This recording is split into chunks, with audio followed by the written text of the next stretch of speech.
Культурный геноцид, устроенный коммунистами в Восточном Туркестане, достиг совершенно иного уровня. По сообщениям английской газеты Guardian, с 2016 года по сегодняшний день китайские власти частично изменили и разрушили 31 мечеть и 2 мавзолея. Одним из важнейших объектов, снесенных коммунистами, является захоронение имама Асыма. English Guardian совместно с интернет-ресурсом Bellingcat провело исследование старых и новых спутниковых снимков 91 мечети и мавзолеев.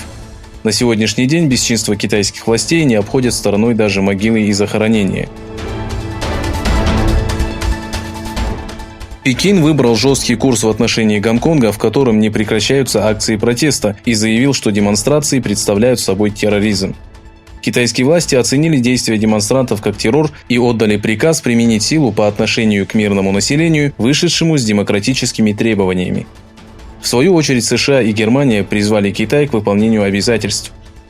Ангела Меркель, выступившая по данному вопросу в Берлине, заявила, что Китай должен соблюдать все обязательства, данные Гонконгу. В частности, это касается гарантий на свободу слова и верховенства закона. НАТО заявило, что в инциденте в воздушном пространстве виноваты российские истребители, выполнившие небезопасный маневр, прорезав траекторию полета истребителей НАТО. Пресс-секретарь Североатлантического альянса Оана Лунгеску сообщила, что в воздушном пространстве НАТО над Балтийским морем были взяты под наблюдение российский Ту-214 и сопровождавшие его 2 истребителя Су-27. Лунгеску заявила, что в отличие от 2 истребителей Су-27, о полете которых не было заявлено, план полета Ту-214 был известен. Лунгеску подчеркнула, что во время полета сигнальные устройства Су-27 были отключены, а пилоты не устанавливали связь с Центром управления воздушным движением.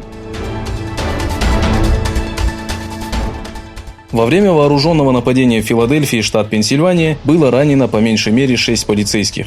На место происшествия прибыло большое количество сил безопасности. По сообщениям американских СМИ, перестрелка с полицией по борьбе с наркоторговлей, которая прибыла в район Найстаун-Тьога, произошла в 16:30 по местному времени.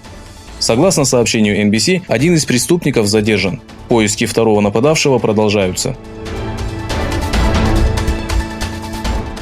Ученые обнаружили в Гренландии акулу, предположительный возраст которой составляет 514 лет. По данным газеты Sun, профессор Ким Прайвел заявил, что эта акула самая старая из ныне существующих позвоночных. Ученые предполагают, что данная акула появилась на свет в 1505 году. Акулы Гренландии растут по 1 сантиметру в год, поэтому возраст животного рассчитывается в зависимости от его длины.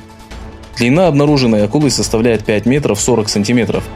На данный момент ученые изучают ДНК этой акулы для того, чтобы найти гены, позволяющие ей жить так долго.